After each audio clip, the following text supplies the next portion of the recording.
Good afternoon. Thank you all for joining us here in the city of Deer Park, a portion of Precinct 2.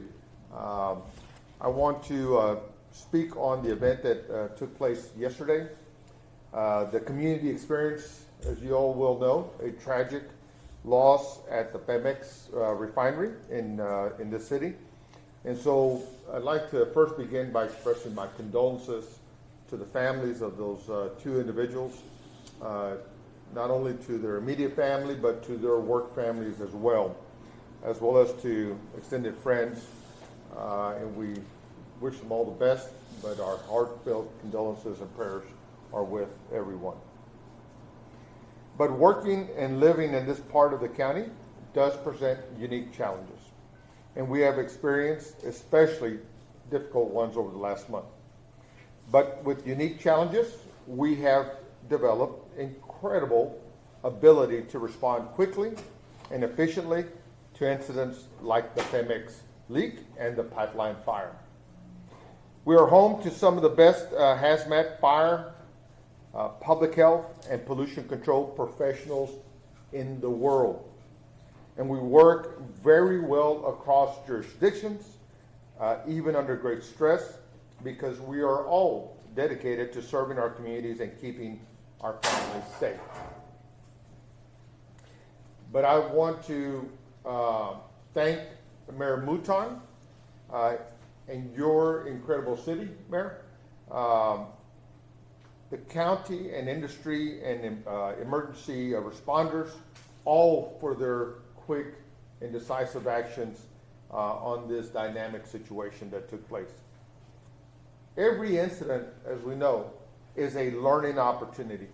And here we learned that not all our industry neighbors are prepared to communicate effectively during an emergency. Last night, we struggled to get timely information from PEMEX about air monitoring that was happening at their fence line. This hampered the ability of our first responders to dispatch, and it required that we dispatch our own pollution control mobile monitoring team, which is tasked with providing real-time data to residents about air quality in their neighborhoods. Secondly, PEMEX also failed to utilize the CARE Act. A line of communication relies on how to make sure that potential hazards that produced during these industrial events and emergencies, that the right information is going to the right people in a very timely way. In fact, the only message posted by the facility indicated only routine flaring. Finally, PEMEX failed to provide a suitable spokesperson during press conferences and didn't offer to speak directly to the community until emergency responders were being demobilized and the incident moved into a recovery operation. These communication failures left the community wondering whether they were safe, and that is absolutely unacceptable. This stood in great contrast to the Energy Transfer pipeline fire a few weeks ago, in which emergency responders were given nearly immediate access to information and personnel that helped to communicate the risk to the community and helped us deploy the appropriate assets to respond to the needs of the surrounding neighborhoods. Being a good neighbor requires much more than what we saw during the PEMEX incident, and we have been in conversations with the East Harris County Manufacturers Association, and they have agreed to coordinate a meeting between our industrial neighbors and local governments in the coming week. So we look forward to this being a productive conversation so we can all work much better together in these respective events. And so just briefly, some words in Spanish. Le quiero dar las gracias a todos por acompañarnos. Sabemos que ayer tuvimos un grave incidente. Fue una tragedia porque llegamos a perder 2 personas en ese evento. Entonces les queremos dar a las familias de ellos nuestras oraciones y bendiciones. Sabemos que esto es muy difícil para ellos, pero también para sus colegas y amigos de esas personas que llegaron a fallecer en el evento que sucedió ayer. Le quiero dar las gracias al alcalde Jerry Mouton y a la ciudad de Deer Park, porque siempre estamos trabajando muy coordinados y muy bien juntos cuando estamos respondiendo a estos eventos.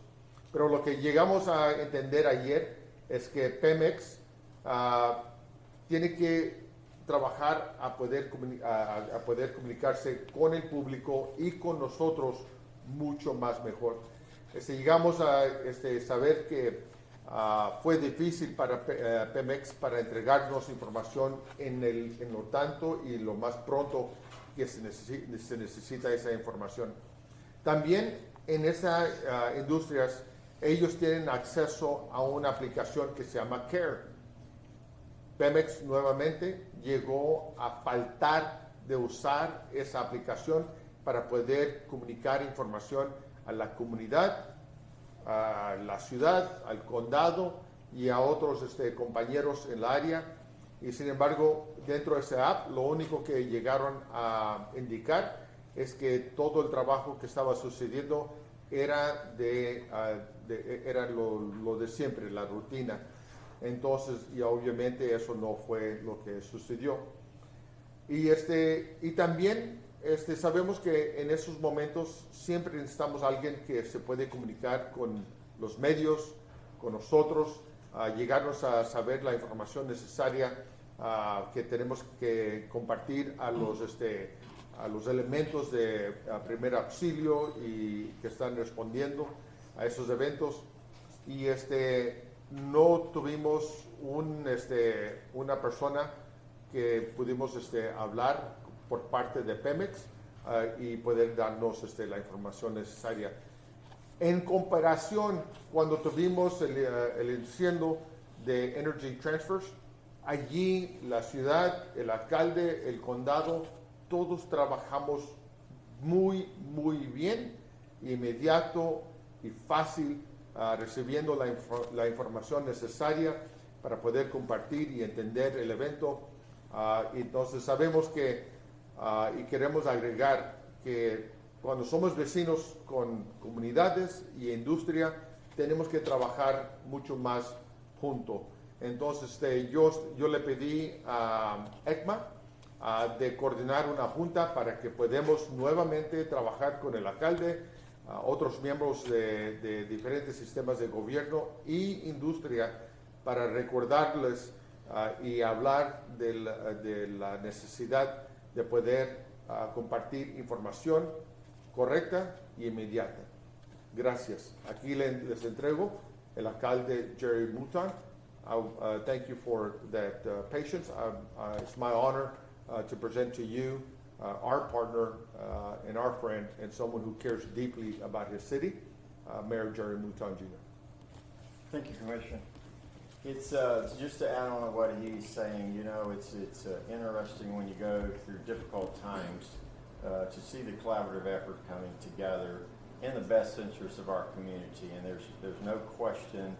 I would say that we have the best of the best regards to the collaborative efforts, the responses that occur, the specialization of each department, the roles that they all play, and there's without a doubt this event still personified of that great working relationship. We're able to make the decisions in the best interest of the community in regards to ensuring the one thing that I would think he would agree with, public safety, is what we are elected to do and to stand here together. And so putting them resources to work affords us to make the decisions, the appropriate decisions to ensure that everything in this community that needs to be done is being done to ensure public safety. So it was nice to see that. At times, obviously, you don't want to go to an event, but when you kind of reflect as we are today, I'm appreciative for the Commissioner and his role, from the Fire Marshal's office, from every department here that's being represented, the public health and pollution control, and I know I'd be remiss and I'm leaving somebody out, but many aspects to the state, communicating with NIMKID yesterday. So it's nice to have the resources in Texas. We are very good, if anything, in this region of being able to take care of the needs that we need to because the resources are here. So I agree wholeheartedly and appreciate your effort, and you called me early on and been in constant communication. So Can you get closer to the mic? sure. So it's nice to see all that, and I stand here proudly to say that we're grateful for the Commissioner's Office and the county's support in this equation. So obviously, there's not a whole lot has changed from yesterday to any aspect of the impact to our community. We were pretty confident at the press conference last night that there was no continued danger to our community, which is when we lifted the shelter in place. So we're grateful that that has not changed since that moment, and the recovery process of the investigation. And I concur with him. It's unfortunate when you're standing here and you got incidents that occur and someone has lost their life, and we pray for that family, these two families, in that scenario. But with that said, we're grateful for the partnership, and I'm sure there's going to be some kind of questions. So at this time, if any of y'all have any questions, please open up. Can you address the issues with the Deer Park emergency alert system? What exactly happened? Why were some people being notified? To my knowledge, everyone was notified. There was some glitch in the system, and most of that was worked through the process where our staff was able to talk to tech support, and all that was being handled in any aspect of normal processes. PEMEX and the Mexican government say 13 people remain at the hospital with injuries. Can you guys give us an update on those people that were hurt? How many do remain at the hospital, and how are they holding up?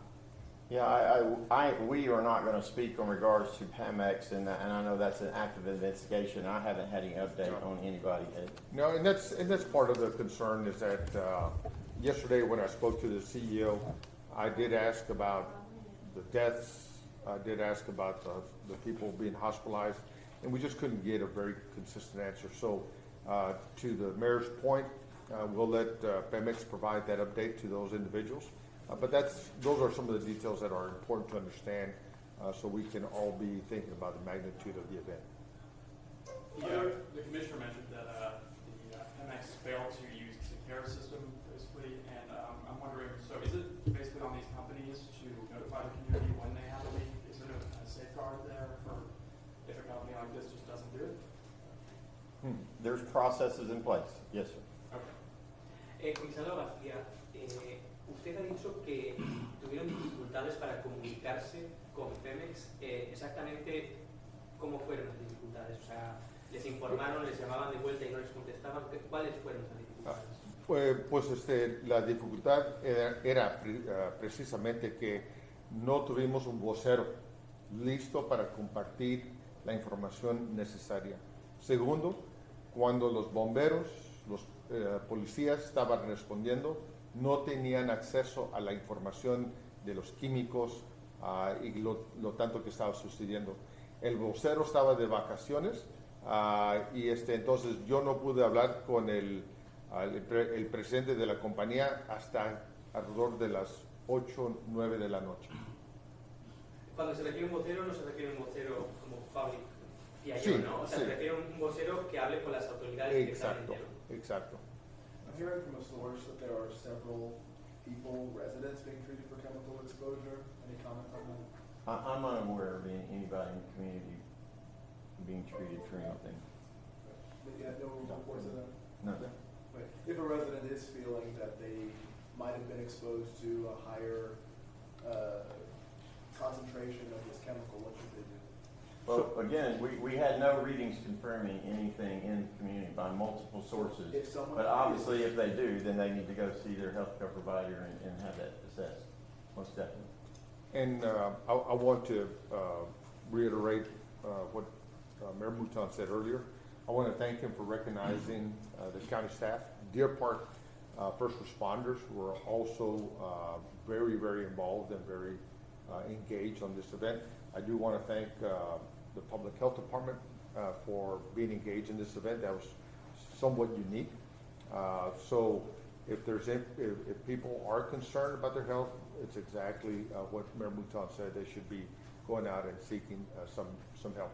Now, a little bit of back to the comparison between the Energy Transfer event and this one. Energy Transfer did post on their website where people could go file a claim of any concerns that they may have. I'm not sure if PEMEX has done that yet.